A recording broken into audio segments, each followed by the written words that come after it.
Oh, oh, oh, oh, oh, oh, whoa, whoa, whoa. How come it didn't play the intro? It didn't play the intro, Jack. It didn't play the intro. Oh, no. All right, hold up. Okay, we can start. This shit's fire.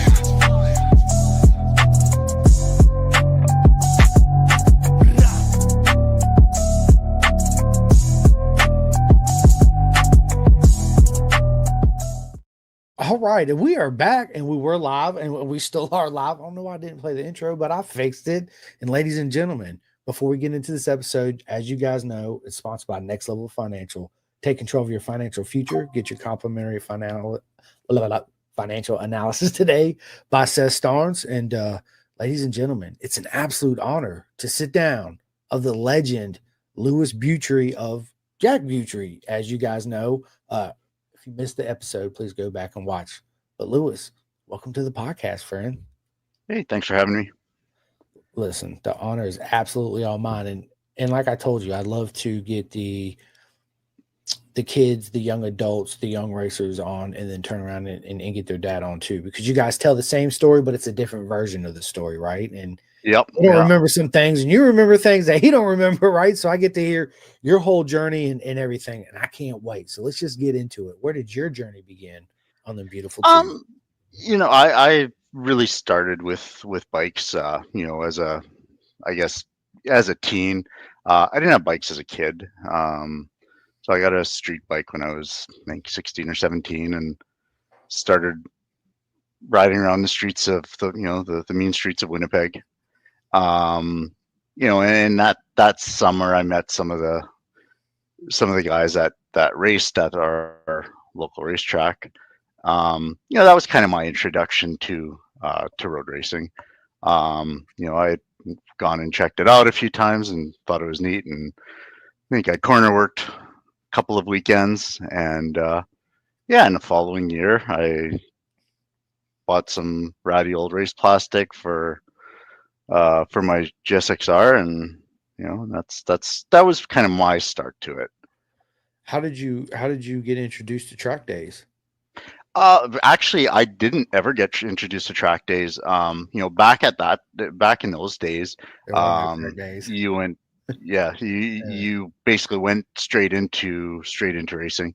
I think I took the race school on Saturday, and there's your license and go nuts. I definitely would have benefited from having been able to do track days back then. I had no idea what I was doing. So it would have gone a long way. Yeah, 110%. And I remember that because that's how it started for me, right? There were no track days. I just signed up for the school, right? Took the school, got my race license. They said, "Here's your orange shirt, put it on top of your leathers, and off you go. Let's go." Right? Yeah, it was. Yeah. But back For then, us, the rest is history. it was, you're either a spectator or a novice racer. There was nothing in between. I remember, the anxiety and the build up going to my first, signing up and then paying and actually showing up that morning. And I remember I went to go get my bike teched, and they're like, "You have no safety wire." And I was like, "What is safety wire? What are you talking about? Like, what is that?" I had no idea. Right. And that's where I met some of my family in the paddock first time. Didn't know nobody, showed up. They come over there, she showed me how to do it, was drilling and showing me how to do it with this safety wire pliers and all this. And I was just fascinated. I was like, "Whoa, this is cool." Right. But I had no idea, none, no clue at all. Um, and yeah, then went in major debt and, all that fun stuff that goes along with Yeah, it. yeah. It doesn't end. It doesn't end. Yeah, yeah, yeah. I guess I probably had a little bit of an idea of what to do on the prep side. Having known a few riders, I think I'd helped out some friends once in a while. The summers before actually going out there, so I had some idea. And the club we have, which is called Manitoba Road Racing Association, back then it was a very small club. There wasn't a ton of riders, so you had a lot of help, and it was pretty low pressure, I would say, and very accommodating to bring any new riders. Yeah, low and very satisfactory. I remember the first time, my first lap ever, just going around. I was like, I can't believe I'm on a racetrack. Like, what am I doing? I don't even belong here, right? It was just that whole surreal experience. It was almost like time slowed down for that brief period, for however moments it was, seconds, right? But it felt like the whole lap, and then all of a sudden, I like came back to reality, and everything just went fast forward again, and then I caught back up with myself, if that makes sense. Um, yeah, I remember the smile on my face. It was just, yeah, the bug. Like I had the bug before, but it was like, I, I don't know. I don't know. It was just, yeah, crazy. It was beautiful. Peter says, I remember Lewis riding with us on the streets at 16. Yeah, yeah. Well, Peter's one of the first guys that I ever met, and yeah, we've remained friends over the years, and it's sure that I'm sure the I don't know exactly how long it's been, but it probably starts with the three. I love it. We're not giving away our age or nothing here, people. Yeah, exactly. You said this maybe start at the three. Uh, so you getting into racing? Did you ever ride on the street too, as well? I started riding on the street, and when I think after the first couple of years, I probably rode less. I never completely gave up riding on the street. My actual racing where I actually put any effort into it was a pretty short window. I realized, it didn't take me long to realize that I wasn't going anywhere with it other than having a little bit of fun. Um, but the social aspect of it certainly made up for it. Oh, 110%. Like I said, did you meet you meet family at the track unexpectedly, right? But I'm a firm believer that everything happens for a reason. The people you meet, the people that come into your life, and where you're at today. Yeah, it's a beautiful thing. So, you get into track days, or well, racing. There's no track days, right? Your career was short. How long did you race It for? wasn't like as far as putting any significant effort into it. It was probably maybe 2.5, 3 years. I kind of got into track days after the fact. Like, our club started doing track days, so that's yeah, so I kind of transitioned from racing to track days. Maybe with the odd race here and there, but for the most part, I probably did, you know, 10 or so years of track days versus 3 years of actual racing. And Yeah, so, yeah. but, I'm I right there. enjoyed riding. The track day side, it was a little bit easier because you didn't necessarily have anyone to compete against. You could really just ride at your own pace and have Have fun, fun. as much fun as you wanted. So That's right. Absolutely. It's yeah, man. It's do you ride on the street now? Do you have a street bike now? no, I haven't had a street bike in years. I think as parents, we were never all that excited about our kids having street bikes. Not as 16-year-olds. So with that, I had to set the example. So I think, I probably haven't had a street bike in over 10 years. I'm jumped on one every now and then, but I haven't had my own street bike in years. Lewis says I stay broke because look at Jack. Look at the bikes in the background. Look at the racing we go do. Yeah, it's Yeah. yeah, dude. I feel you. It's beautiful. This is one thing I really love about our sport, Lewis, is the father and son. That's where it starts. And when you knew you was having a son, did you kind of have that vision? Maybe he'd be a racer, or Not at all. There was never a goal or an intent of ever, you know, doing anything of any kind of racing or anything organized. When he was little, I worked at a Yamaha dealership back then. We picked up a PW50 when he was, a few months old, and had it in his bedroom for a couple of years. He's been around bikes. He was always around bikes, but it never really took off for him. Um, what it really got started when he was a little bit older. He probably started riding when he was about 3 or 4. Around the yard on training wheels and that. But I wouldn't say he ever showed any interest in wanting to compete or anything. Yeah. Dad said, I'm just going to plant this seed right here in his bedroom. You just stare at this bike for a while. He'll come around. Yeah, and he did. He did. I knew it. Right? So I had the total aspiration. I was like, yes. I told my wife, and she told me she's pregnant, we're having a boy. She's like, I don't care what we have as long as they're healthy, right? I'm like, nope, we're having a boy. That's it. And once we went, Yeah. the ultrasound, you have a boy. I was like, yes. MotoGP world champ, at least world superbike stage, maybe MotoGP. I don't know.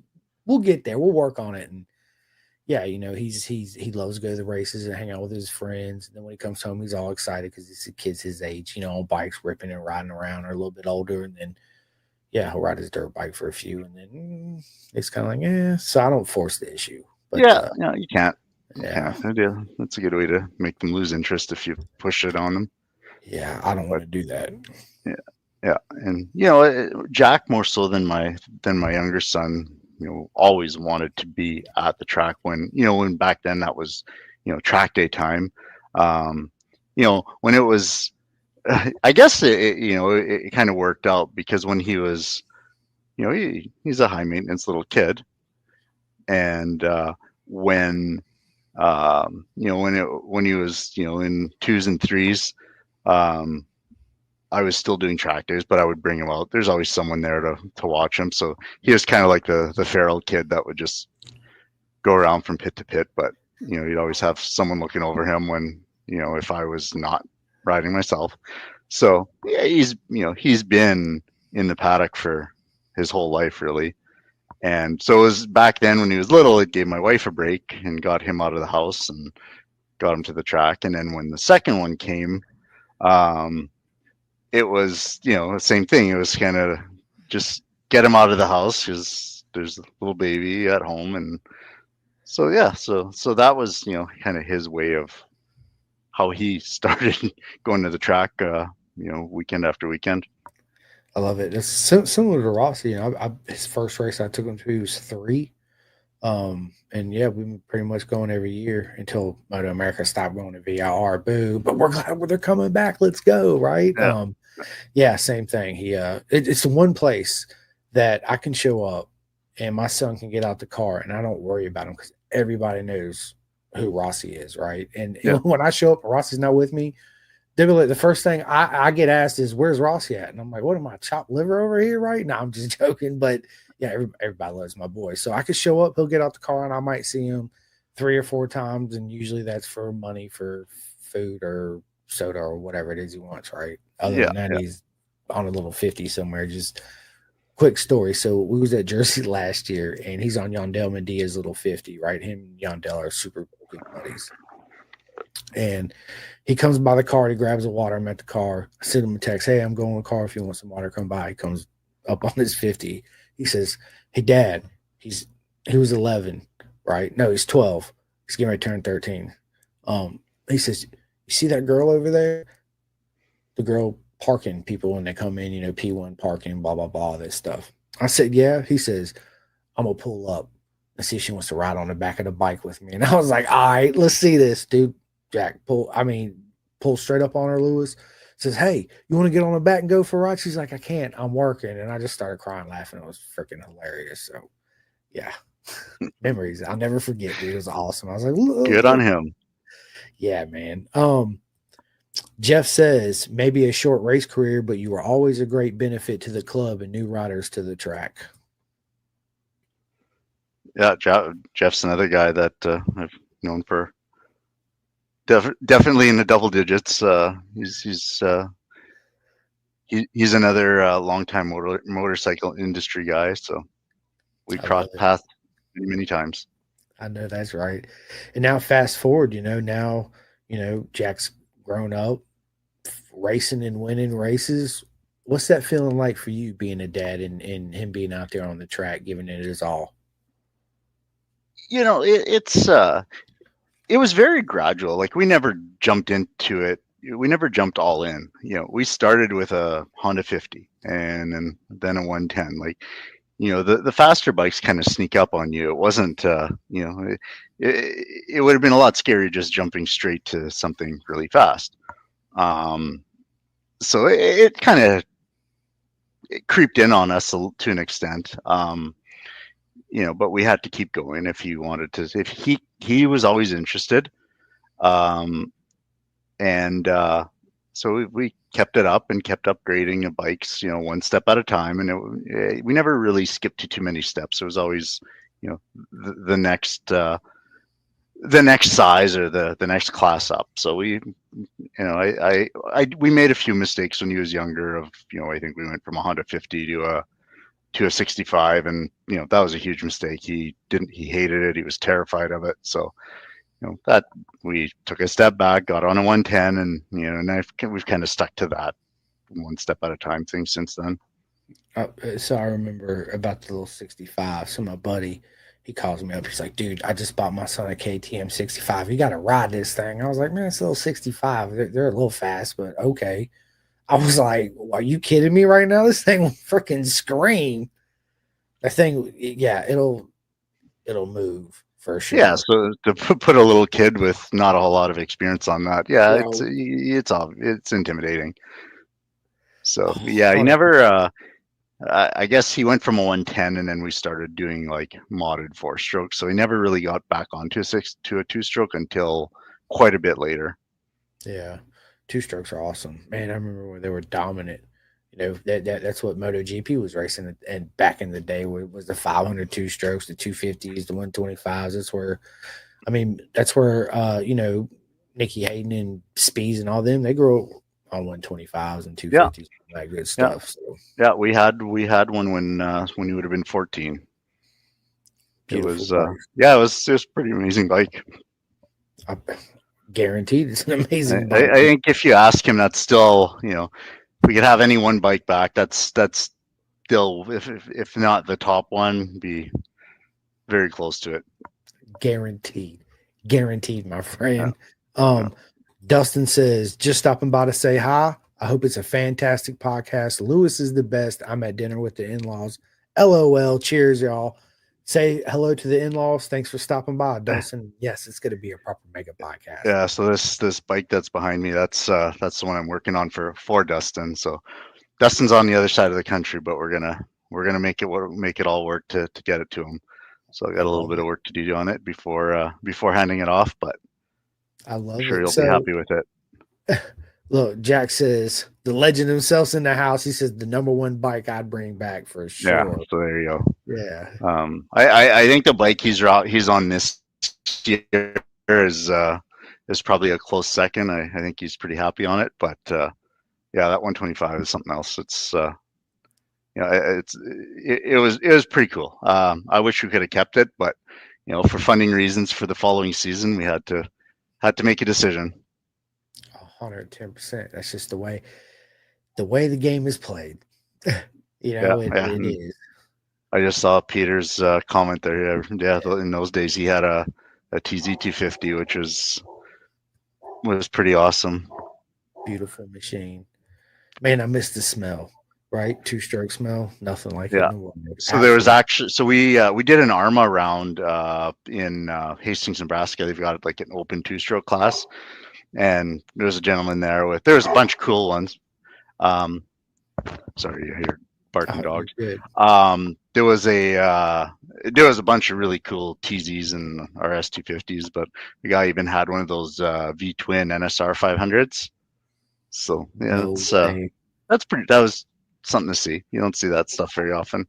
Yeah. Well, if you had the opportunity, would you have rode it? No, not a chance. He said, "Oh."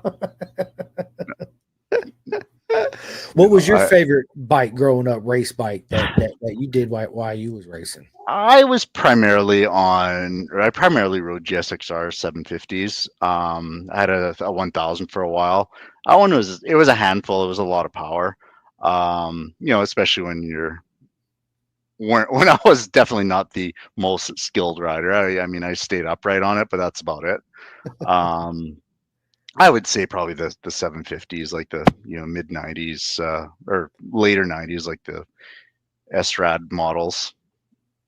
What a beautiful machine. I remember when that bike come out, I was like, of course, I was in love with the ZX7R because what a great looking bike, you know? And Yeah, yeah, they yeah. were nice. But when the S-Rad come out and it was just like so much lighter, made more horsepower, it just made sense, you know? Yeah. I've owned a couple Suzukis in my lifetime, 3 to be specific. Uh, S-Rad model, an '04 Gixxer 600 and a DRZ 400 SM. And yeah, I could very well lose my license on that thing very, very quick. But that's not the first supermoto I own. I would love to get another supermoto, but I probably wouldn't keep my license very long. Yeah, it's easy to it's easy to make mistakes on them. Oh, they're not necessarily absolutely not mistakes, but yeah, it's too easy to have fun. it's too easy to have fun. So yeah, it's not something I'd ever want to own. I just want to get on it and ride it, right? Yeah, yeah. I feel you on that. So you mentioned earlier you're working on Dustin's motorcycle in the background. You work on people's bikes too on the side, or I not a ton. I work on friends' bikes, primarily friends who are patient because I know I'm really slow and I can't for the most part I can't make promises for any type of timeline. So if it's someone who I know is patient, I don't mind helping out. I love it. But yeah, I got a few in here. I got an R1 I'm finishing up. I've got a 1098 that I did a little bit of work to, so that one's all done. And then I've got to finish this R7. Man, I 1098. I had one. I had a 2008 1098S. Man, I love that bike. What a machine! It's still a pretty sweet looking bike. I don't know if you can. Oh yeah, I see it there. Yeah, but yeah, it's a sweetheart bike.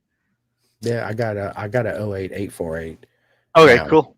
Yeah. So, yeah, with a blown motor. That doesn't help much. No, so it's a super expensive paperweight right now in the garage.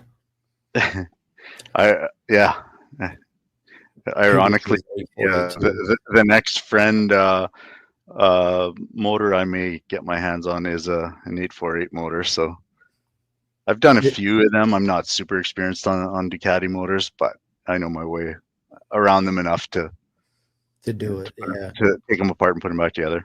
So I had the money to actually get the motor fixed because it's an EDR EDR race bike, and I had the money. And one of my dream bikes has always been an RC51. I mean, come on, It's an RC51, beautiful machine. I always wanted one. So I'm just browsing the internet, looking up, of course, motorcycles, and come across an 03 RC51 with 15,000, like 400 and something original miles on it, like an hour and a half away. So yeah, I sent the guy a text, and one thing led to another, and I ended up with a 03 RC51 in my garage. So well, the nice thing is the 848 will always be there when you have more cash to fix it. When I have more cash to fix it, that's right, man. I miss that bike. The bike is such a sweet bike. That 848 is for sure. So what do you do for a living, Lewis? I've pretty much been in motorsports industry most of my career. I work for actually we're probably the largest motorsports dealer in Canada. But if you look on the map of Canada, most of the population is the bottom within 100 miles of the U.S. border. That's where the majority of the population is. We sell to everything else. So we've got a massive territory. And including into Alaska now.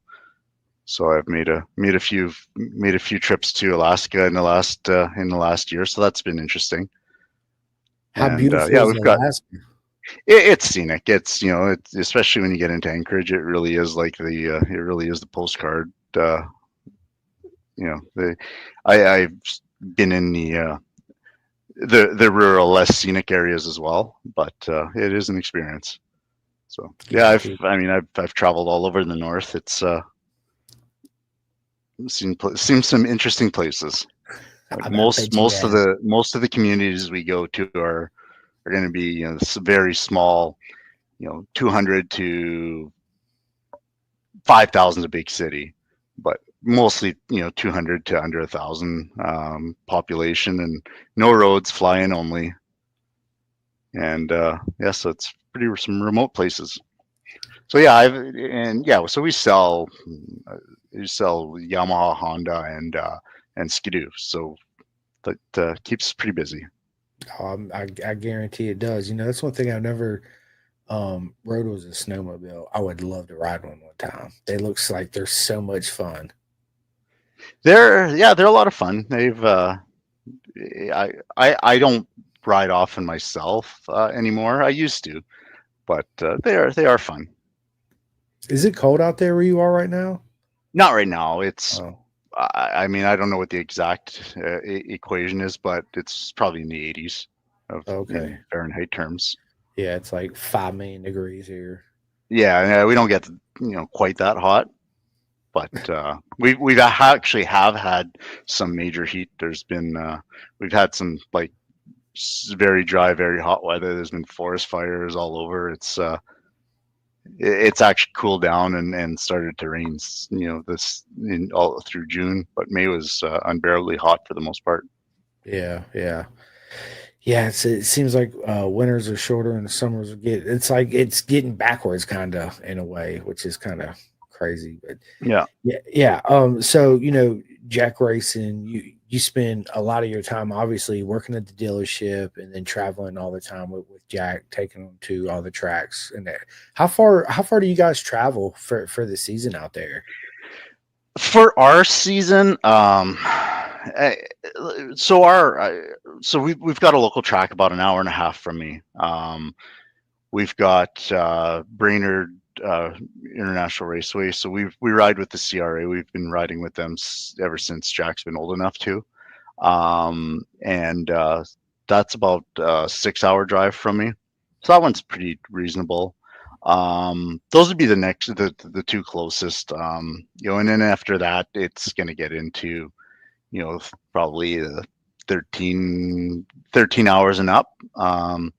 The good thing is, being where we are, we're right in the middle of the country. So we're, the furthest away tracks are all about 24 hours. And that gets us into the Barbers and Road Atlantas and things like that. Not that we've been there recently, but we're about a maximum of 24 hours. Yeah, so it's 14 hours from me to Wisconsin. Yeah, so you would be another 8 hours or so north, at a northwest of Wisconsin, depending on where you are, obviously. Yeah. But we're Minneapolis is about 8 hours from me. Okay. Yeah. That's one issue, with us being here in the United States is just so big, right? And the cost of travel is just so much. Yeah, and so we're lucky that we're lucky Brainerd is as close as it is. It's unfortunately Moto America is not going there anymore. Virginia International Raceway took that date, I think. But we're lucky that we have a Moto America level track within a reasonable drive. I really, for those, we don't even need to take time off work. We can go after work and be home late Sunday night. So it makes it doable. Oh, for sure. And you're already working the industry, so they already know, right? They're like, I need this time off. Okay, sure, no problem. Yeah, I've been there long enough that taking, I can take the holidays that I need. So it's it's nice to have that flexibility. Yeah, absolutely, it does. And you need that being a racer dad, traveling to the races, and you need that time off. That's one side of the sport people don't see. They just show up to the races, but they don't know that, you got off that Thursday and hit the track and was on the road for 12, 14 hours, showed up, got 5 hours of sleep, wake up, make sure the bike's passing tech, which I'm pretty sure you already did before you showed up, but all the little things, and then getting the tech and setting up, and then spending all day out in the heat and all that good stuff, and between the sessions and making the food. Yeah, it's usually a go. It's go right from the time we leave till the time we get home. There's not a whole lot of rest in between. This coming for the weekend, not this coming weekend, the next one is our next CRA round, and my wife and I are going to drive out early and take our time, get everything set up, and Jack's going to meet us after work. So kind of looking forward to that, and not having to push quite as hard. Yeah, it's I don't want to say it's a job, but it is and I don't even want to say it's work, but it's a lot of fun, but there's a lot that goes into it, especially the driving, setting up hot pit, cold pit, running back and forth, taking the tires, tire stickers, blah blah blah blah, all that good stuff that goes with it. Yeah, it's a big commitment for sure. Yep, 100%. it is. Yeah, and it's It beautiful. is. So, sorry, go ahead, Lewis. No, I was just agreeing with you. Yeah, a lot of work. So, everybody knows I've been involved with bison for the past 2 years, and they're absolutely freaking amazing. And it's 2025, people. Don't buy an off the rack suit. Go to bisontrack.com. Get you a full custom suit. I love mine. I see Lewis right here with the bison sweatshirt on. There it is, right? So, Yeah. How did you guys meet up with Robert and Tosh? How did that whole thing come together? So we'll back up Jack's career a little bit. So in 2014 was his first. 2021 was his first year. He was 14. And at that time he hadn't ridden on any big tracks. He had just been riding minis. We wanted to get him on a bigger track. Our local club, the Manitoba Road Racing Association, they changed the rules when he was 14 to allow him to ride. It was previously 16. And simply because no one had ever challenged it, there was never a reason to change it. Once Jack came along, everyone knew him already, and they knew he was riding minis, and he was a fairly quick kid on mini bikes. So everyone wanted to see him out there on a bigger bike. So that's the year we had gotten him the 125. Anyway, fast forward 1 year. The following year, we had signed up for that for the North America Talent Cup, and Bison was the leather, the spec leather manufacturer for the series. So that's where it really started with us. We got the Bison or the Talent Cup suit, and and then the next year, well, we need a new suit, so we kept in communication with them, and yeah, it's now I think we're on year 4 with them. I think we've probably had 5-6 suits made now, and I've got a new one coming pretty soon. That's kind of cool. It's pretty unique. I'm kind of looking forward to being able to show it, but I was crossing my fingers we'd have it for our next Brainerd weekend, but I'm thinking it's unlikely, which is fine because our current suit's perfectly okay. I love it. Yeah, I can't wait to see the suit. Now you got me intrigued. I can't wait. Yeah, to see I'll shoot you a picture. Yeah, you got to. Yeah, love it. I love it. Yeah, so for all the other racer dads out there that are just getting into the sport with their little ones, what advice would you give to them? I'm sorry, you're it Did broke I up break there. up? Yeah. So I don't know if that was you or I.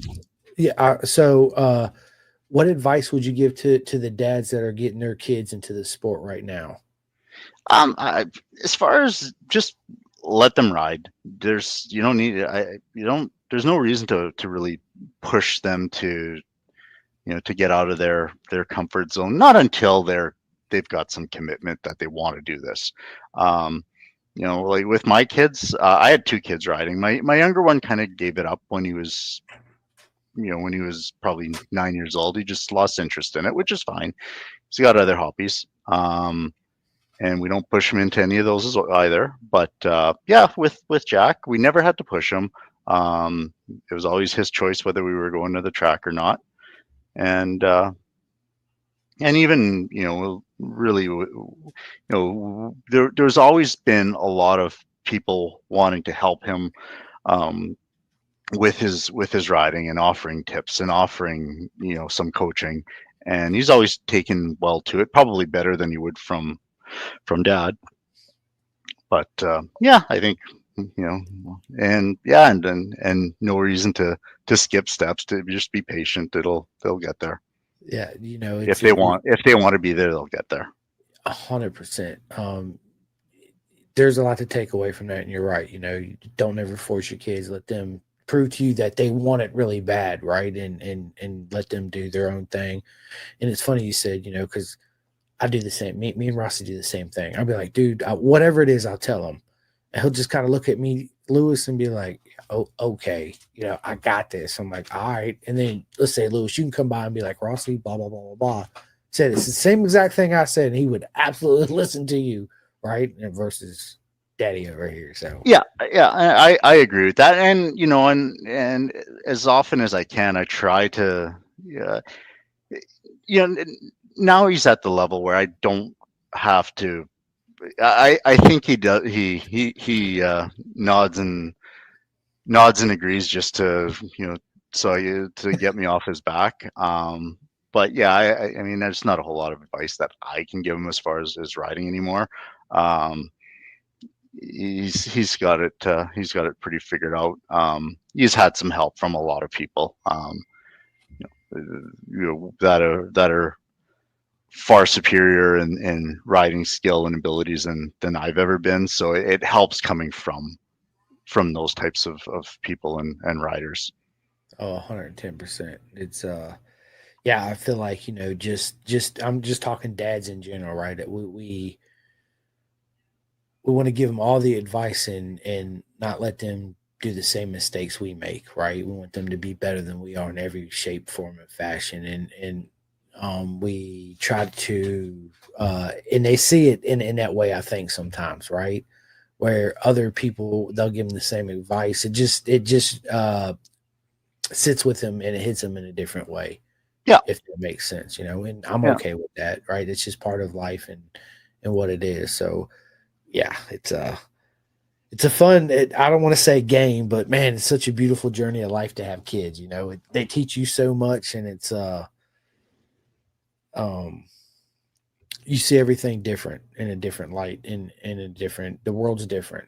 I'll say that when you have kids, you know what I'm saying? I only got one, for sure. And he's spoiled too, people. I can imagine. Spoiled. Like, bro. Both of ours are spoiled. I know they are. Yeah. I what? love it. Matt says, Lewis, such a legend. Thank you for giving us Jack. Matt, I agree. 110%. Yeah. Matt's another local from our local club. And has always been genuinely nice and encouraging to Jack. So as has everyone else. So Jack's been able to hang with those guys for a long time. So it's been it's fun to see. Do you guys know Tony Sharpless? Yeah, we met her. I think we watched the podcast he had with her as well. Yeah, she's on the quite a ways further east. She's in near the Toronto area. I'm not sure exactly where she is, but she's in Ontario somewhere.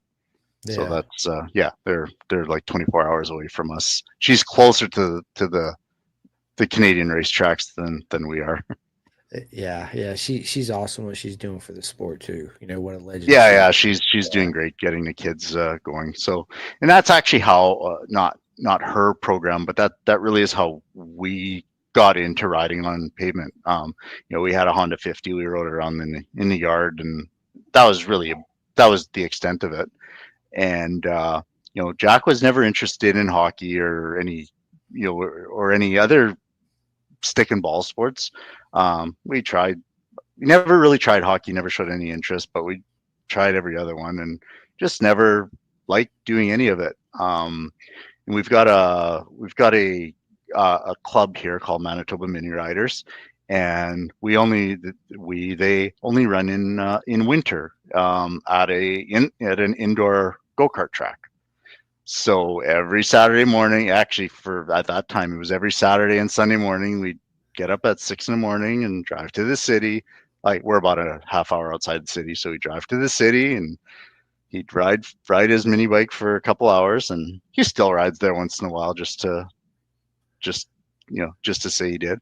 But yeah, that's really where we got our start on pavement is indoors, and I it love was it. something to do in winter. Yeah, I mean, I wish there was more indoor kart tracks like that. Kid that was available all around the country where Yep. kids could just show up and parents and ride because that's kids. I mean, even adults learn so much. That's why I love mini moto racing. Whether it's a Z50, a Grom 125, whatever, it's the most fun you're ever gonna have on two wheels, and they teach you so much. Yeah, so I think that's where he learned the fundamentals and how to figure out lines and things like that. So he's I couldn't imagine how many laps he's gotten in that on that little kart track.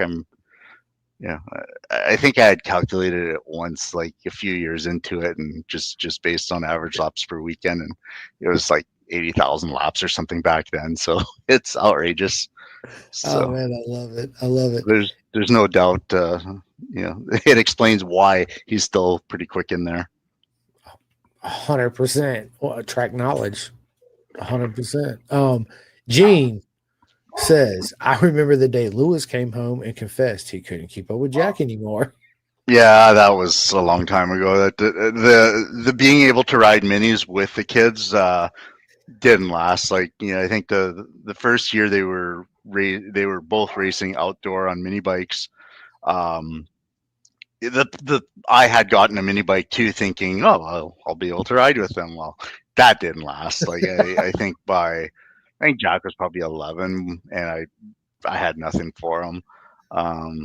So at that time, that's kind of when I transitioned from a rider to full-time race dad. That's really when I stopped riding altogether. So that would have been like 2017-ish, I guess. Yeah. You never take Jack's bike out for a lap? Just I haven't. It's been so long now. I'm not sure I'd know what to do. But I don't know. Maybe one of these days at our local track. So one of Jack's bikes that we use in Arma is an F3 Honda. So right up my alley as far as the bikes I would have ridden back then. So if there was a bike that I would ride, it would probably be that one, just because it's be similar to what I would have had back then. I love it. I love it, Lewis. I freaking love it. It's your story is absolutely amazing, and so is your family, right? Jack is, yeah, and I think I met your other son too. I think he come in after the podcast. I said hi to him, if I'm not mistaken. Yeah, you think he would have come by and Yeah. made an appearance? Yeah, He and his mom and my wife are at a football game tonight. So Nice. Jen's commenting from her phone live from the football stadium. I love it. And who come up with the idea of the bike Jack's on now, the R7 hybrid? So I came up with, or I thought of it. So I have an R6 here. We had the R7. He kind of hit the. I'm sure there are people that could go faster on the R7, but I felt he wasn't really learning anything anymore. We were stuck on similar lap times.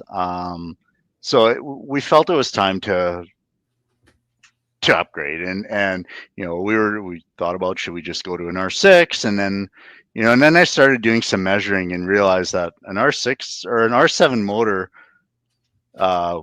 might fit in an R6 chassis. It seemed like there was a ton of room, and so I started looking into it, and then I realized it's been done. So I got in touch with a couple people that have done it, and was put in touch with people who've built the bracket. So I don't claim to have come up with the concept. I put it together with existing parts. It was still a lot of work, a lot of fabrication. The idea from that was just, how do I build a better lightweight bike? And it turned out to be a total masterclass. It's worked really well. So the first weekend on it, he ran in practice, and it was working well.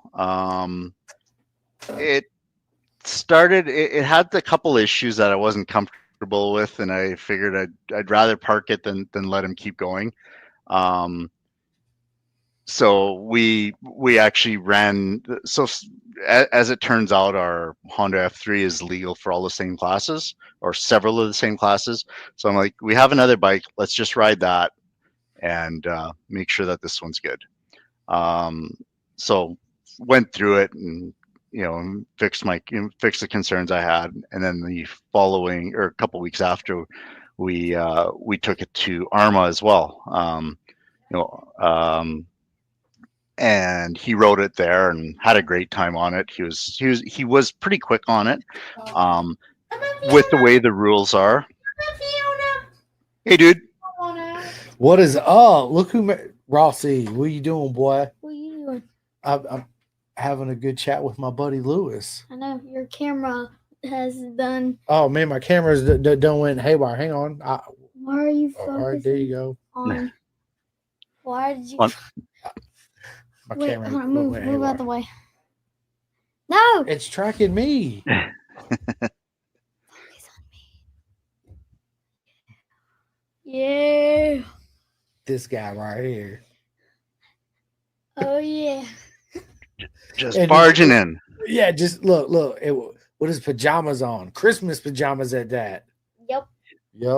What are you doing? Is that is that one piece pajamas? Is that a one piece? No, that's not his one piece. He loves his one piece. Oh, no, he is. Yeah, he loves his one piece. Hang on, let's see if I can get my camera to come back over here and follow me. Maybe not. I don't know. Yeah, there we go. I got it to follow me back. I love this thing. So cool. Yeah, it's just so I got this new electric scooter, right? And I was like, man, it has a steering stick. The camera went all crazy. It has a steering stabilizer on it. This thing will do 50 miles an hour. It's totally yeah, insane. that's scary, dude. It's bro. It will straight. I'm lost for words because it's a total badass scooter. Comes with a steering stabilizer. So I was like, I got an Olin's one at home. I'll just throw it on it. So you'd fit that on? Right. No, I can't because the one that's on it's longer. Oh, so okay. I don't have the turning radius with yeah, it. yeah. It was a good thought. What do you mean? I'm gonna sell it. I'm pretty sure that's for an R6. Don't you have Looks that? about right. No. I thought you had that. No, I didn't have an R6. No. Don't you have one? No, I got an RC51, and I and then you got your dirt bike. That we're gonna ride soon. And we I gave him an old electric scooter, Lewis. So we go out here and mob the neighborhood at night. They got headlights and all that on it, so we'll be out there just tearing up the neighborhood on it, just riding around having fun. Ain't that right?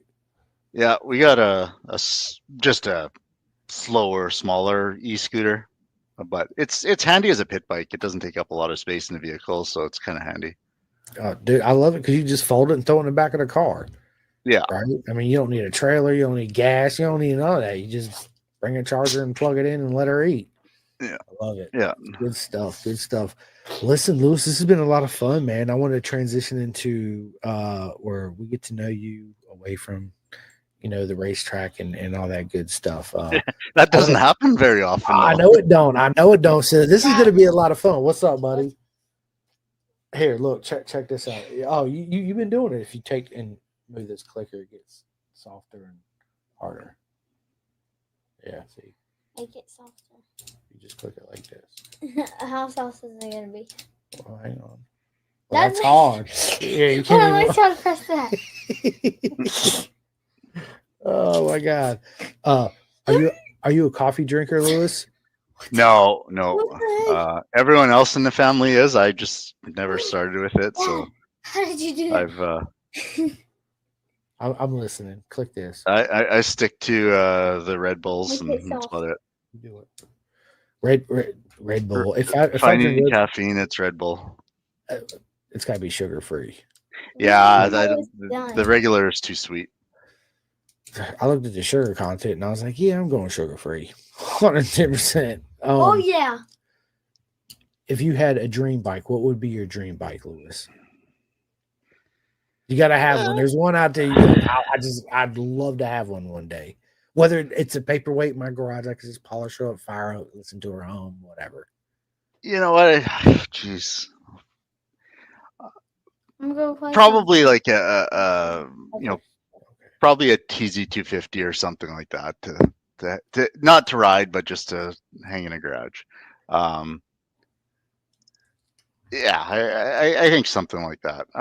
It's probably one of the only bikes I ever regret selling is I had a Honda RS 250, and and back then they weren't worth a whole lot, and I think I sold it for like $6,000 Canadian or something. And it's probably worth 30 now. So in the condition it was, it's probably the only bike I ever regret selling. If I could have one back, probably be that one, just so I could sell it again, but actually do well with it on my dollar wise.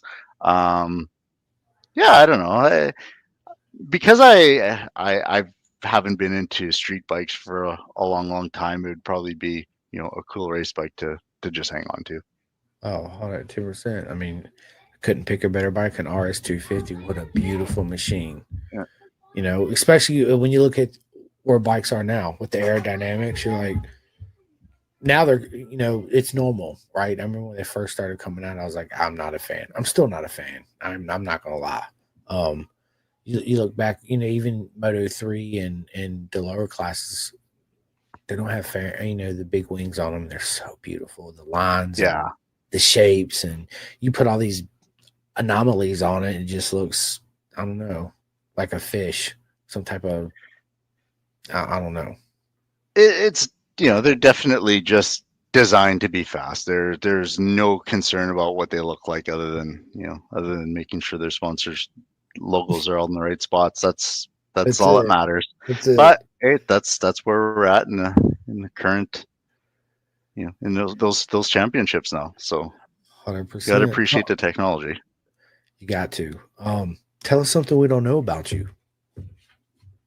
Oh, jeez. I don't even know where to start.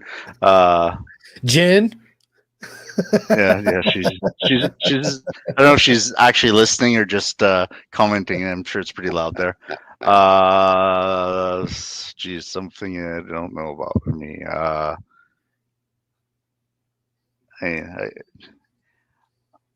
I guess career-wise, I've pretty much been in motorsports my whole career. I worked for Polaris basically right out of high school. We had a Canadian head office just here in Winnipeg. So I was, I would have been probably about 20, and I guess I was like I was the only one with any motorcycle experience. So by default, I was the Victory motorcycle guy. When they started importing him into Canada. So that was kind of cool. Indians, they're nice bikes. They really are. They've come a long way.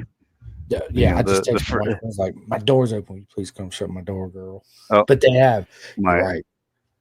The first ones were definitely very, very rough around the edges, and but they've come a long way.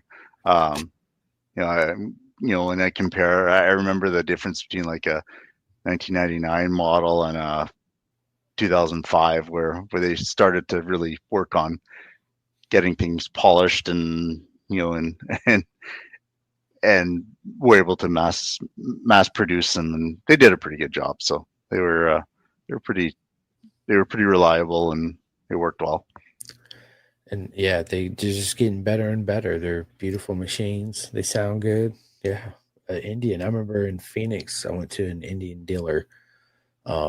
and up in the rafters, it was a decent sized shop. It was a single showroom floor, but up in the rafters they had like old school steam powered bikes. Oh man, it was really really cool. Yeah. Yeah, super cool to see history and old machines like that. Well, one of my goals this year is like we're planning on going to Barber for the ARMA finals, and I've got to make it to that museum this year. The last time we were there, somehow we managed to be there for a weekend and didn't set foot in the museum. So this year I'm doing it, or when we go. I want to. When are y'all going to Barber? ARMA final, I believe it's the first weekend in October. I'm trying to make it. I want to go. That's Vintage Fest, right? Yeah, yeah. Yes, I want to go. I want to go so bad. I've heard nothing about great things. It says the best race to go to all season is I don't know. Monster. I guess you let him out. I don't know. Come on, go. Get out of here. My cat came in the room. Get out. Yeah, Mid Ohio and yeah, Barber. They say it's, yeah, it sounds like those are the that's two not for nowhere. vintage stuff. But they have some more modern class more modern classes. So the way their rule works, or their rules work, is in order to qualify for Barber, we have to compete and finish at least two races at two other events. So we did Hastings, Nebraska, and Jack actually won a couple times there on the Honda. And we're planning on going to Blackhawk, which is in Illinois. So we're planning on doing that as our second event, and and then as long as we finish, we should be in for Barber. So looking forward to that. Absolutely. And I'm gonna try to make. So we're gonna ride our bike. Yeah, we're gonna ride our bike, and then we also might be riding.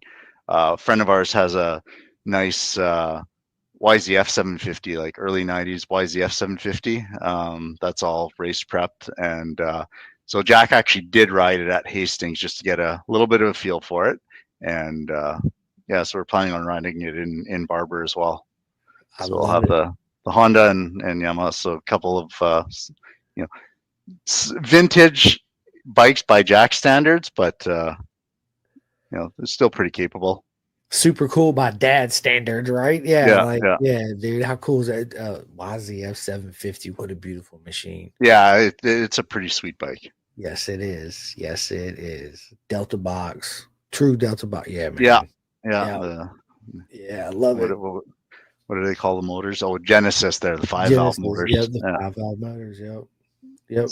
That's awesome. What's your worst habit? Probably the gallons of soda that I drink. But yeah, I would say that's probably the biggest issue. Yeah, my son drinks a lot of soda. So does my wife. I don't. I didn't grow up drinking a lot of soda or sweet tea or any of that. My ADHD, they wanted to put me on Ritalin. My parents were like, absolutely not. So they cut out a lot of as much sugar and stuff as they could. Don't get me wrong, I still got it every once in a while, but yeah, thing for me. So yeah. Jack was an ADHD kid as well.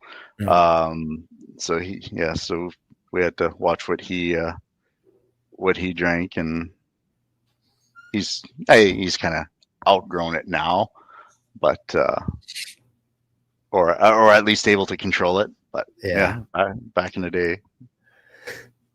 Yeah, give him some sugar. I'm already bouncing off the wall. Give me some sugar. It's yeah, exactly. Yeah, can you just sit still? I'm like, what's sitting still? Let's go. Wow. Yeah, I'm still like that. Absolutely. Everybody knows I'm big into audiobooks. Matter of fact, I'm listening to Change Your Mind, Change Your Diet. It's a really good book. It's about eating healthy and what you put in your body and all that good stuff. Do you listen to the audiobooks or read? Not very often. Definitely, I I read very little, other than short articles and magazines and short stories and things like that. As far as audiobooks, I haven't done a ton of them. I did do the John Hopkins ones based on your recommendation, and yeah, that was definitely a good one. I've also recommended it to a few people. Like it's yeah, that's definitely worth the listen. 100%. Yeah. Jeff says, "Hey Lewis, nice to see you. It's been a while. Great job and good luck." See you around, Jeff. Absolutely. And then my buddy, what is up, Jason Doss? What's up, guys? Holla. Jason's absolutely amazing. I see him at VR. He was at VR on Azure weekend. I was there two weekends ago. Okay. Yeah, he races an R7. Just picked up a brand new R9, which is everybody's bike to go to now, right? Yeah, it's yeah. Maybe that's what we'll have to invest in a couple years. Yeah, yeah. I mean, Yeah. it's definitely a nice bike. I've seen one in real life one time, and it's my buddy Anthony had one at Cycle Jam at Road Atlanta. I went 2 weeks after the Moto America round, black, and it was absolutely gorgeous, and oh, it was beautiful. What's up, buddy? Yeah, I haven't seen one in person, but they look like they're working pretty well on the track. So maybe we'll save our pennies. What is this? What? That is to remove valve stems. What? Oop, oop. Stems. Valve stems in your tire. That's what keeps the air. We need to take this child off our mom's car.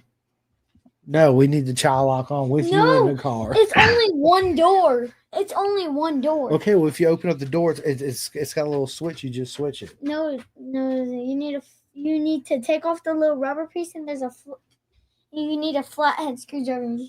Okay. Stick it in there. I'll do it out. You little punk. I'll do it after I'm gonna beat him up after this, Louis. You remember these days? Well don't deserved. you? I have a question to ask you. What? Ask me. Do I what? You already know what this is gonna relate to. Hello. Wait, What? I'm Asian, okay? You're Asian. Wait. What? Wait. Louis, I don't even know what's going on. Hello. Jason says, man, rode 61 miles. All I can say is, wow, it handles like a dream out the box. Yeah, Cool. I can can't wait to imagine. get a full report, Jason. His is blue. He got the blue one. Hello. Yeah, I'm looking forward to maybe we'll scoop one of those up once parts are available for them. Hello. What is wrong with him? Hello. Do you have $8? A dollar. What are you talking about? Hello.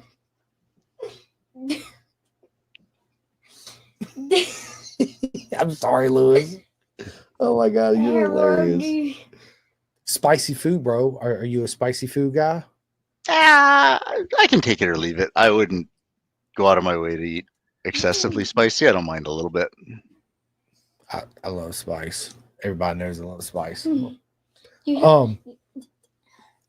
Star Wars or Star Trek? Star Wars. Neither. He said neither. I, Get out. He said podcast is over. Bam. That's fair enough. I realize there's some big fans of both, but no, I don't think I've ever watched more than a few minutes of either. Oh my god. What sports did you play growing up? I don't even think I really. I mean, when I was younger, probably like most kids, a little bit of soccer and baseball. That would have been about it. I never played hockey. I I don't think I could even skate anymore. My younger kid likes to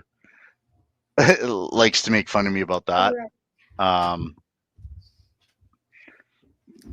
probably shot a few golf balls back then too, but my My younger kid actually has decided he wants to play golf, so I've gone with him a few times already this year. So Tiger Woods, baby, let's yeah, go. well, he's already significantly Better than me. better than I am, but that's not hard to beat. But yeah, that's fun. It's good to get out. It is, man. It's absolutely good to get out. Let me ask you this, Luce. If you could travel back to any era of time, where would you travel back to?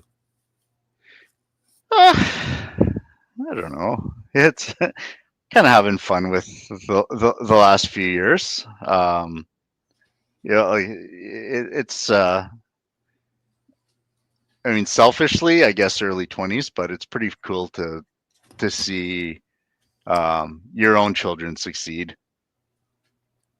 Absolutely. I love you. You know that? Yeah, look, listen, everybody be quiet. ASMR.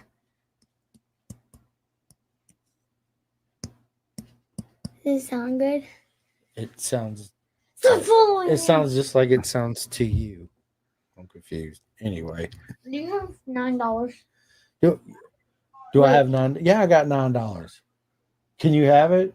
Yes. I And can't? shut the door on your way out, please. Okay. All right, thank you. Love you. Love you.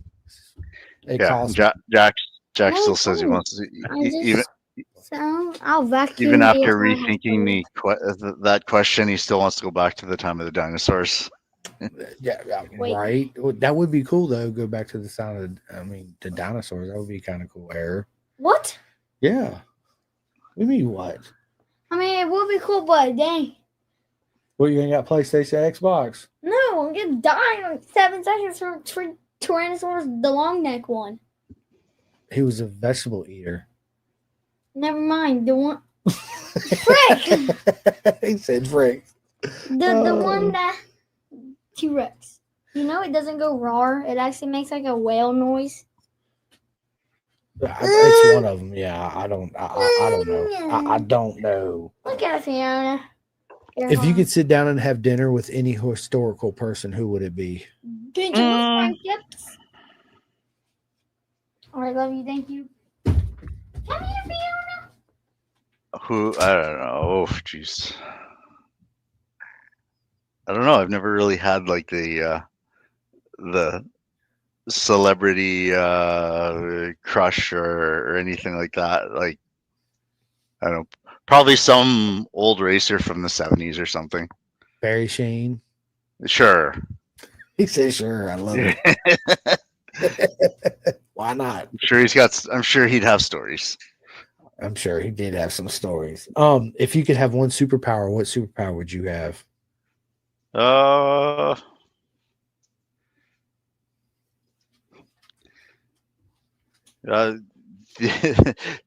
ability to travel back in time to correct mistakes, I guess. Yeah, I mean, yeah, that'd be cool. Travel back in time. I think I'd probably do teleportation because I can be like, Yeah, "Hey, that would Lewis, save some I'm on my travel time. way." Boom, there it is, and I just show Yeah. up at the house. We can hang out. And boom, I just come back home. Yeah, I've done a lot of Yeah. travel over the years. Yeah, getting there quick would be nice. Would be nice, wouldn't it? Absolutely. What, Bubba? What's your go-to karaoke song? Oh, I wouldn't. You wouldn't catch me dead singing karaoke. No. No, not a chance. Oh my god. The amount of substances that would allow that would probably kill me. Oh my god. That's hilarious. Do you like to cook? I wouldn't say I like it, but I don't mind doing it. My wife won't agree with this, but I think we split the cooking duties pretty close to 50-50. I'll give her the nod that she does a little bit more than I do, but yeah, I think we split the cooking duties pretty fairly equally. She'll disagree, but she won't tell you that I don't do any of it. I do most of the cooking in my house. My wife makes a couple things. But other than that, yeah, I would yeah, it's all me. It's all me, Yeah. but I love it. I like to cook. I get it from my mom. Dude, if you had your own private track day and you can invite any 3 people to your track day, dead or alive, who's coming? I don't know. I wouldn't be the one riding, so I'd probably let my kid pick his whoever he wanted to ride with. He'd probably pick some, some MotoGP guy or some of his buddies. If I was if I had a private track day, I wouldn't waste it on myself. Do you yourself watch MotoGP or World Superbike, BSB or I anything? I watch MotoGP as much as I can. It's because their schedule's relatively consistent. It's easy to catch it, every Saturday morning. For us, it's their sprint race Saturday morning at 8, and MotoGP Sunday at 7. So we don't have to really plan around it. You can watch it and then get on with your day. World Superbike's a lot more difficult to watch just because it's all over the clock. I watch Moto America when especially during the summer. It's a little tougher, especially when we're at the track and that. But I catch as much as I can, I would say. Yeah. I watch. There's Moto America's at the Ridge this weekend, and then MotoGP. Yeah, that's an amazing track. Yeah. I think that's definitely on a bucket list of places we'd like to go back to. Yeah, I've never been. I would love to go to the Ridge one time. It is ironically, it's an amazing track. Ironically, we were at work today. I was looking up. We've had some issues, unrelated, but we've had some issues with people making fake accounts, like trying to copy our business our business account on Facebook, and there happens to be a company with the same business name as us. It looks like they're 100% legit, but they're in Shelton, Washington. So it's kind of ironic that they're there this weekend. right. Yeah, that's crazy. The whole people stealing people's Facebook, and it's the whole AI thing now. It's like, yeah, the world's definitely a different place than it was when me and you were growing up, Louis. Yeah, it is, and Facebook won't do anything about it. You can report it all day. They don't pull anything. Nah, they don't care. They really don't. Especially if it's someone paying. Facts. I didn't even know you could sell your Instagram account. People were buying your accounts and stuff. I was like, what? I'm sure. My 12-year-old. I'm like, you can do that? Yeah, Dad, you ain't in the loop. I'm like, no, I'm not in the same loop you are, apparently. It's hilarious. Are you watching any cool TV shows on Netflix or Apple TV or anything you can recommend? Nah, not really. I guess we don't watch a ton of TV. It's embarrassing to say this. The last series we watched, we just finished it a couple weeks ago, but was lost. 25-year-old series, but we just finally got to it. That's the last series I watched.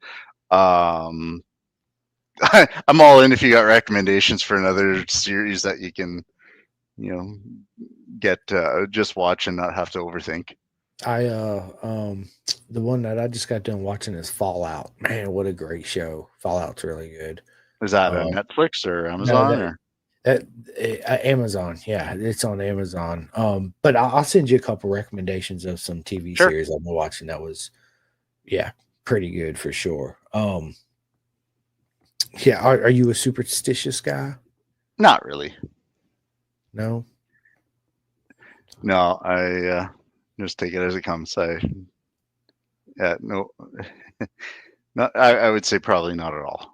Yeah, I'm not either. I used to be, and then I was like, because life is such a mental game, racing's such a mental game. I'm like, man, it's just a stupid barrier I'm putting up in my mind, right? And because then it's like, well, I should have done this. I didn't do this, and this is why, because I didn't do that. That's not the case at all, right? Yeah. So, yeah, I guess I grew up out of that, so to speak. Yeah, I grew it. Yeah. Jason Bartlett, what is up, my man? He says, "Hey, Lewis. Hey, Chris. What is up?"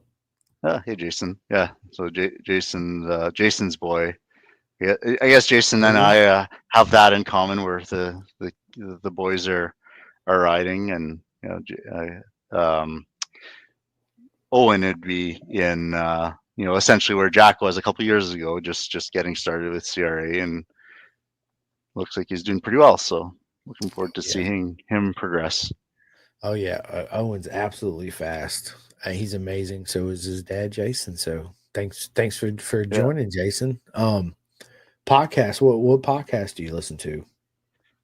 I haven't done a ton. I've kind of. I don't think that I've got if anything, it would be I would listen to, like, if we're driving, I'll sometimes throw on maybe murder mysteries or unsolved cases, just stuff like that, just to change it up from music. Appreciate everything you've done. I'll scroll through the names and, I know that guy, I'll listen to that one. I don't have a go-to. I wouldn't say I have a go-to one. I kind of just whatever seems to be the mood. Sometimes I'll just even base it off what the top 10 or top 20 and grab something from that. Yeah, but usually if I'm listening, it's while driving. Yeah, my wife, I listen to while I drive, I listen to podcasts, especially traveling to like Atlanta too. So I feel lucky where I'm at. Like, okay, I feel like where I'm at in Virginia, even though I don't like Virginia, that VR is an hour and like 30, 40 minutes away, depending on traffic. Mm-hmm. Atlanta is 6 hours, Jersey 6 hours, Mid Ohio is 6 hours, Barber 7 hours. Daytona. Yeah, that's kind of right in the heart of all these awesome tracks. Yeah, I wouldn't have guessed they would have all been that close to you. Yeah. But Atlanta's nice. We've been there, and Barber's another one. So that was on the go back to bucket list, and so we're doing it this fall. I love it. I love it. I hope I can make it. I hope I can make the Barber. That's my goal. So we'll see. We'll see if it happens. And going back to what their qualifying rules for that are, as long as we can get through Blackhawk in good shape, we'll be in for Barber. So we'll start planning on accommodations and things like that once we get through Blackhawk. You will. Jack will go out there and. I'm sure he'll be fine. Yeah, he'll be fine. Yeah. He's. Do you have any hidden talents we don't know? None at all. No. If anything, I'm technically, an office guy, but I guess I'm, fairly decent on the mechanical side of motorcycles, even though I don't do it for a living. So, what? Go ahead. No, I guess that would be the talent not everyone knows about. Is you're a specialist at motorcycles. I love it. If you was to, what was the last song you listened to in your phone? I don't even know. Something 90s. I'm sure it was something 90s. Possibly something from a Canadian band. Let's. I love it. Oh, I love it. What's on your bucket list, bro? Like, do you have a bucket list? And if so, what's on it? I don't know. Not really. I never. You don't have anything on your bucket list, Lewis? Nothing at all. Like, I want to go to the TT. That's absolutely on my bucket list. We yeah. Jack says Nickelback. He's full of crap. I wouldn't. No, I would have to say, if it came down to just the music Jack's listened to, I would have to say I'm embarrassed to be his father. Just based on his music. I mean, he makes up for it in other ways, but man, he makes it hard. Oh my God. But yeah, I don't know. Bucket list. I mean, I'll go to we'll go to MotoGP in Texas again. I don't know. I'm not terribly interested in going overseas. I mean, I would do it if the opportunity came up, but I travel a lot for work as well, so the novelty of getting on a plane is You're like, yeah, it's kind of old. yeah, yeah. I've flown my whole life too. It's convenient, you know, because you get there quick. It's not as cheap as it used to be. Let's just be honest. Yeah, it's done a lot of traveling too. I like to travel though. I like to see the world and, you know, visit places that I've never been before. Life's so short, you know. And it goes by so quick. I remember, you know, being Rossi's age, like, oh dude, I got my mom's 40 or whatever she was, and I was like, dude, I got all the time in the world. Now I'm 40 and I'm like, where'd the time go? These past 12 years went by so fast. Yeah, yeah, it goes fast. I I mean I enjoy traveling. I think if it was my choice, I would prefer prefer road trips, but it's not my wife's preference, so we have to find middle ground there. It's always a compromise. Yeah, exactly. Yeah, you know, like the barber trip we're planning on taking an extra couple days, and I mean there's tons of things to see between there and here. It's you know 20 it's I don't know 1600 miles, so lots to see between here and there. Um, yeah, even the last the armor on that we had done in Hastings, took a little bit of a detour home and went through like the Black Hills and stuff.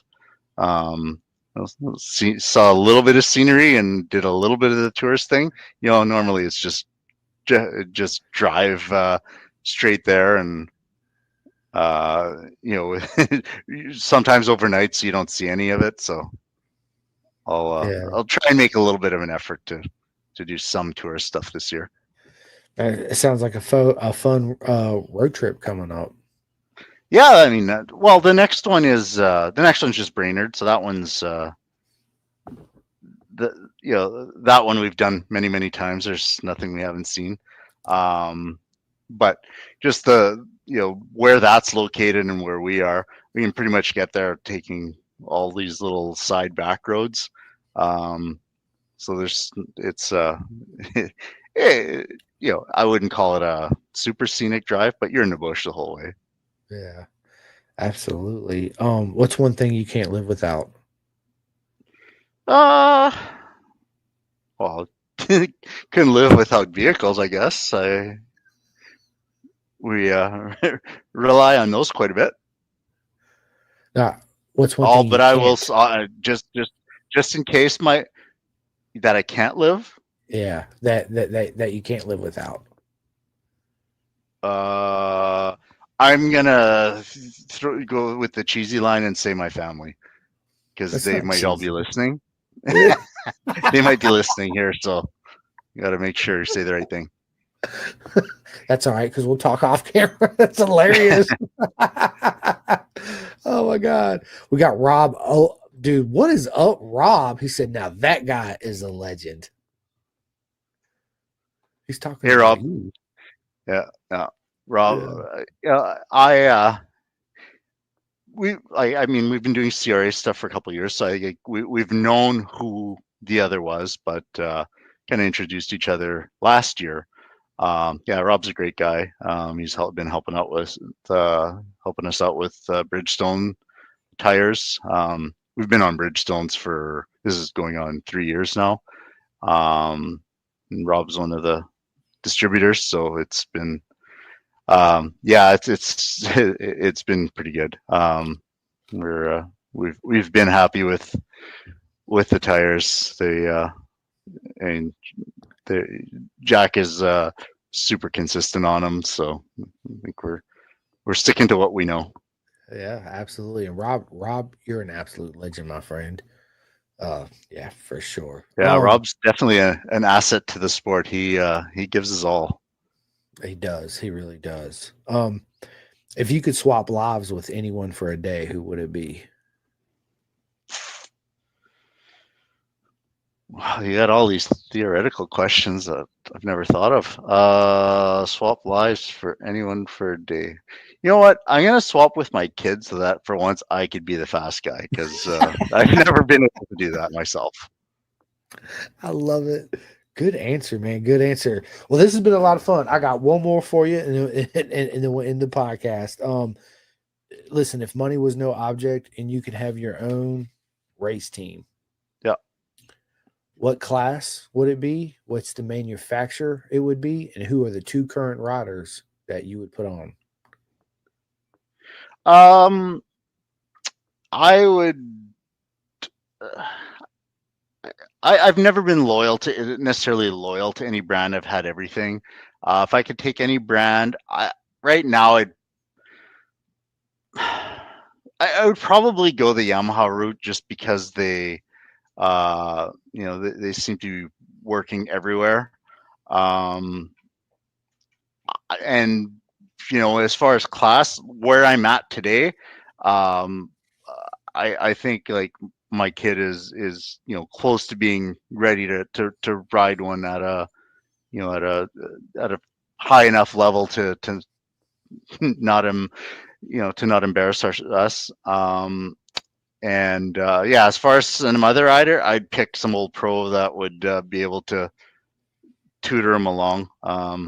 We've met so many great riders. I don't know. It's impossible to say.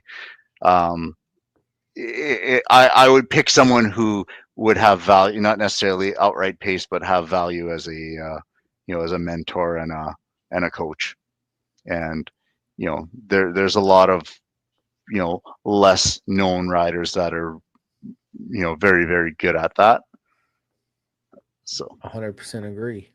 110% agree. There's so many legends out there in the sport,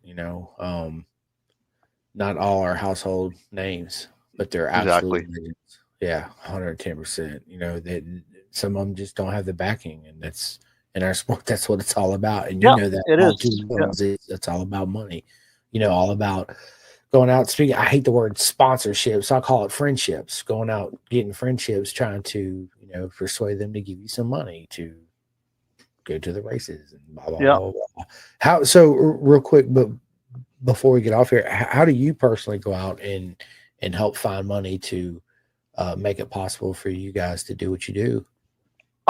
We've been lucky. We've had some some financial backers that have been behind us, since Jack's been on bigger bikes, and and have really always supported him and stepped up, and they get it. They get the just wanting to help make things happen. And guys that are not necessarily anything to do with the industry, um, and people that don't necessarily even want uh, don't necessarily want the recognition for it. They just like to be able to help. So we've been lucky. Jack's doing a good job of saving his pennies, and Jack's funded most of this year out of his own pocket. I mean, I help where I can, but he is he's doing well. He's putting in he's keeping his overtime dollars, and um, like this R6 R7 build, that was all on him. He funded that entire project, so it's and I think this year our schedule has been a little bit more reasonable. So it's been manageable. But yeah, I mean, as far as money, it's the one thing that everyone struggles with. If money was no object, we'd probably be at at a Moto America at the Ridge this weekend. But it's just not realistic. Yeah. So you could do a full season of club racing and through a couple other things in, or 1 or 2 weekends of pro stuff that you may not even get noticed at because you're going to be in the midfield or further back. It makes it hard. Yeah, it's tough, but It hey, is. But like we never got into this to. There was never any intention of we're gonna make it to the top. Let's just see where it Have goes fun. and have fun. Yeah, I And agree. when it stops being fun, we'll pull the plug. But yeah, and you know what? Like their last season at the beginning of the season, they're in not CRA, but we had some concerns and Jack wasn't really happy with the way he was riding, and he wasn't feeling it, and he kind of said that he might be done after this year. And he's had a resurgence since then, and he's that was kind of, if anything, that might have been like the his rock bottom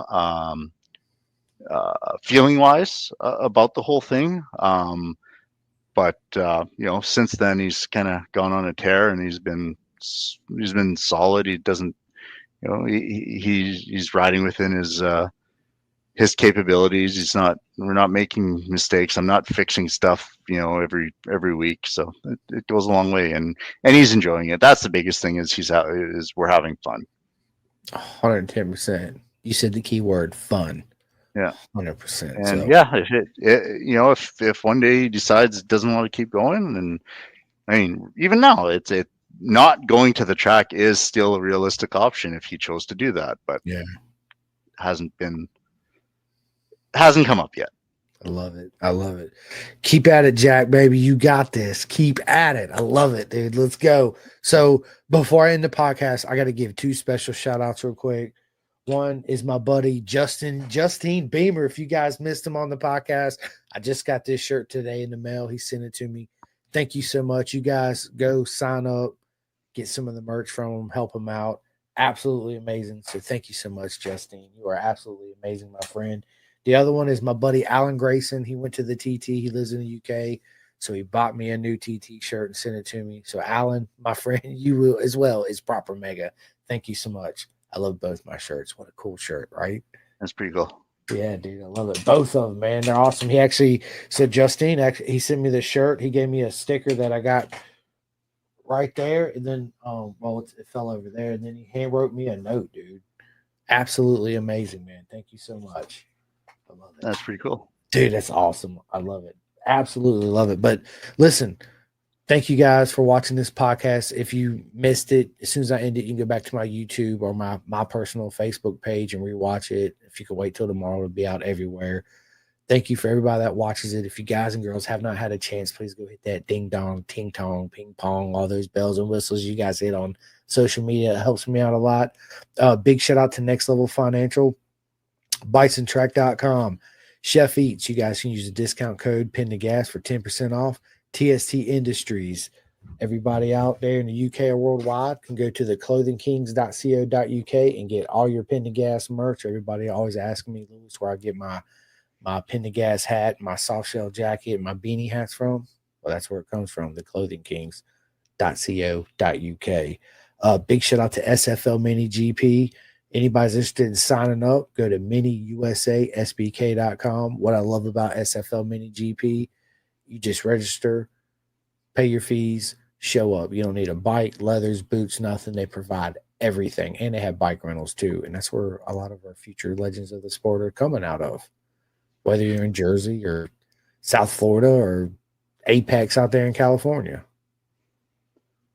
Pretty cool. It all starts with minis. It all starts with Mini. Big shout out to RD Racing, my man Jake Marsh out there in the UK. All my vets out there, I need you to go to vet2track.com. His whole motto is curing PTSD one lap at a time. He puts you out there, gets you away from all the struggles you're doing, have fun, smile, and it gives you something else to, make you smile on a daily basis. So all my vets out there, go to vet2track.com. For all your sunglass needs, Flying Eyes Optics, you guys can use the discount code Pin to Gas, save 10%. I love my Flying Eyes Optics, Lewis. I literally got to hide them because my wife's always taking them. Her friends are always taking them. Shoot, half the time my friends are always taking them. So I got to hide them. So the cool thing about I hit them, so I don't have them right here. I always look over to my left because that's where I used to keep them. They're made for to wear underneath your motorcycle helmet or a pilot helmet. So the arms on them are super. I mean, you can bend them in like this; they pop right back. They're made in the United States in Austin, Texas. They got, dude, they're absolutely amazing. It's my favorite pair of sunglasses. I got Oakleys, I got all that in there. Flying Eyes Optics is absolutely amazing. So, big shout out to 64 Degree Racing, my man Tate. He sent me 2 custom undersuits, and they are by far, hands down, my favorite 2-piece undersuits. You guys can go to 64 Degree Racing and get your undersuit. I got another friend that makes undersuits in the game, venomsport.com. You guys can go sign up and get you a custom undersuit through her. She actually sent me it's right there. It's absolutely my favorite t-shirt. Lewis, it's so light and breathable. So my AC stopped working about 2 weeks ago, and it was just absolutely burnt. It was like almost 90 degrees in the house. That's the shirt I threw on. I mean, because it breathed really well. It kept me cool. Of course, I was sitting in front of the fan, had ice packs on me, but yeah, absolutely. Whatever it takes. That's right. And for all my friends out there in California, you guys can go to tippingracing.com. They have a program. Go to racer411 at race/CRA.com. They have a racer support program. They're absolutely amazing, and they're all at CRA out there in California. I need everybody to go to roadracingworld.com and donate to the air fence. Man, my camera's kind of going crazy, ain't it? It's imperative that we have the air fences. If we don't have the air fences, guess what? Lewis and Jack's not showing up. We're not showing up. Nobody's showing up. So $5, $10, whatever it is, please go donate. roadracingworld.com. Big shout out to BTR Racing, Bill Train Race. They're racing at the Ridge. I need everybody that's going to the Ridge this weekend, stop by the BTR tent, get your pictures, get your autographs, say hi to all the girls. It's an absolutely amazing program, and every one of them are absolutely amazing too. And on that note, good luck to all my friends in Moto America racing this weekend. I hope every single one of you has a proper mega weekend. I will be sitting watching from home, cheering every single one of you on.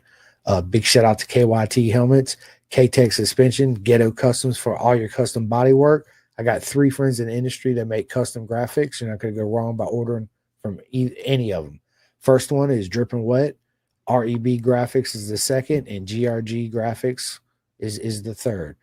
Big shout out to Woodcraft, Mark 10 Motorsports, Free Hugs Racing, Nicole Polich Photography, Stickboy Racing, Adrenaline Engineering, Pit Lane Moto, TBEX USA Experience.org, and CW Moto.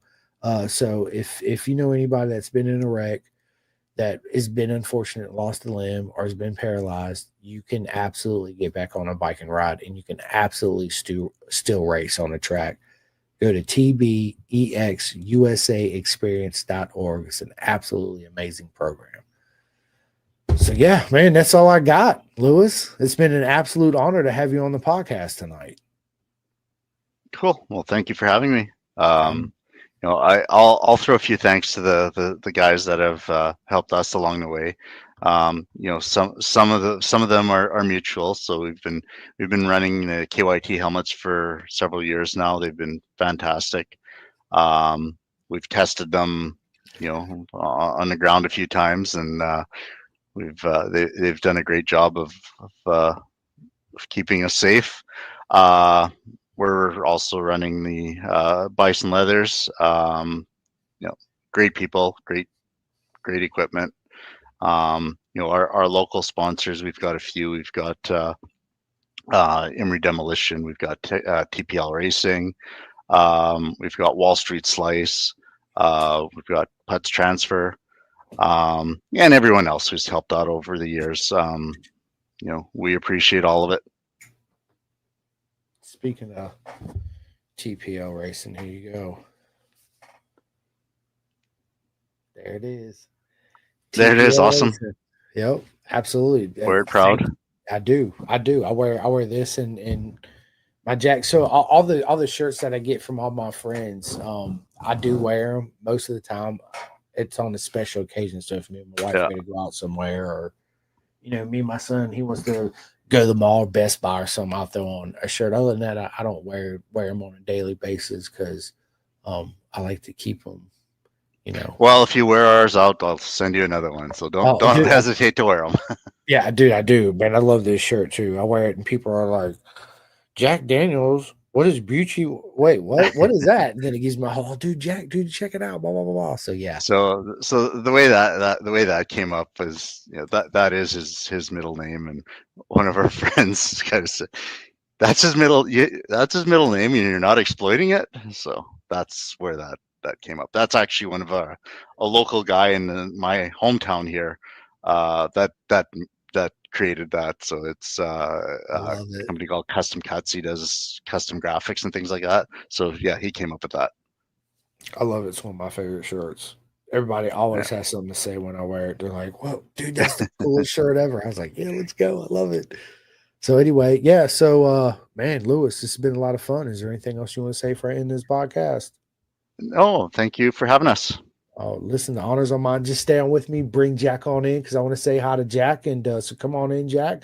Listen, on that note, we will see you guys tomorrow. I'll see everybody tomorrow. I got a podcast at 2 p.m. Make sure you tune in. I got Jesse J on from Disrupt Racing and all that good. Just tune in.